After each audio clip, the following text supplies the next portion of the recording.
নমস্কার, ত্রিনয়নী লাইফস্টাইলে সবাইকে স্বাগত জানাই। বড় মেয়ের মাধ্যমিক পরীক্ষা চলছে, তো 3টে পরীক্ষা হয়েও গেছে। আজকে রবিবার, আজকে ওদের ছুটি, তো মেয়েরা বাড়িতেই থাকবে আর আমি কাজে বেরোবো। তাই সকাল সকাল কাজ সেরে খাবার বানাতে চলে এলাম। ঠিক করেই রেখেছিলাম আগের দিনই যে আজকে একটু মটরশুঁটির কচুরি আর তড়কা বানাবো, ডিম তড়কা। তো সেই যে আমি গত বৃহস্পতিবারে 1 কিলো মটরশুঁটি কিনে নিয়ে এসেছিলাম। তো সেই থেকে মেয়েরাও বায়না করছিল যে এবারে একদিনও শীতে মটরশুঁটির কচুরি খাওয়া হলো না মা। তো আমি দেখলাম হ্যাঁ ঠিকই তাই। তো 3-4 দিন হয়েও গেল, বৃহস্পতিবারে এনেছি। তো এরপর যদি দেরি করি মটরশুঁটিগুলো খারাপ হয়ে যাবে, আসলে ছাড়ানো মটরশুঁটি তো সেই জন্য আমি আগের দিন রাত্রে পুরটা বানিয়ে রেখেছিলাম। তো পুরের জন্য একটু ভাজা মশলা তৈরি করে নিয়েছিলাম, শুকনো লঙ্কা, জিরে, ধনে আর গোটা গরম মশলা একটু কড়াইয়ে নেড়ে চেড়ে ওটা গুঁড়ো করে রেখেছিলাম।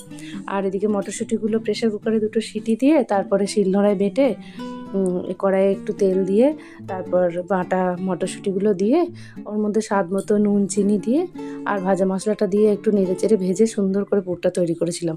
পুরটা এত সুন্দর গন্ধ বেরিয়েছে, মনে হচ্ছে শুধুই খেয়ে নিই, এত ভালো লাগছে। তো ভাগ্যিস পুরটা বানিয়ে রেখেছিলাম, তাই সকালবেলা আমাকে একটু খাটতে কম হলো আসলে। তো পুর রেডি করা ছিল, আমি আটা ময়দা একসঙ্গে একটু মেখে একটু রেস্টে রেখে দিয়েছিলাম। তারপর তড়কার জন্য সব রেডি করে নিলাম। ডাল সকালে ভিজিয়ে রেখেছিলাম, তো প্রেসার কুকারে 10-12টা সিটি দিয়ে নিলাম। ডালটা সিদ্ধ হয়ে গেল। এদিকে আমি টমেটো, আদা, রসুন, পেঁয়াজ, কাঁচা লঙ্কা সব কুচিয়ে একদম রেডি করে নিলাম তড়কার মশলাগুলো। তো তারপর আমি কচুরিগুলো ভাজতে লাগলাম। তো কচুরিগুলো এত সুন্দর ফুল ছিল, প্রত্যেকটা কচুরি কি বলবো, এত সুন্দর নরম তুলতুলে হচ্ছিল। তো কচুরিগুলো দেখতে এত সুন্দর লাগছে। একটা কচুরি অল্প একটু পুর বেরিয়ে গেছিলো তেলে, তাই তেলটা কালো হয়ে গেল। তাই ভাবলাম এই পোড়া তেলটা আবার কোথায় রাখবো, নষ্ট হয়ে যাবে, তার থেকে তেলটা দিয়েই আমি তড়কাটা করে নেব। তো তড়কা করার জন্য আমি প্রথমে 3টে ডিম ভুজি করে নিলাম, ওই তেলেই করলাম, অল্প একটু তেলে, আর বাকি তেলটা দিয়ে আমি পুরো তড়কাটা তৈরি করে নেব পোড়া তেলে। তো ডিম ভাজা হয়ে গেলে আমি কড়াইয়ে তেল দিয়ে পেঁয়াজ কুচি, আদা কুচি, রসুন কুচি, টমেটো কুচি আর কাঁচা লঙ্কা কুচি দিয়ে ভালো করে নেড়ে চেড়ে মশলাটা ভালো করে কষিয়ে নিলাম। মশলা কষানো হয়ে গেলে স্বাদ মতো নুন দিয়ে তারপরে আমার ডাল তো সিদ্ধ হয়েই গেছিলো, তো ওই ডালটা দিয়ে দিলাম।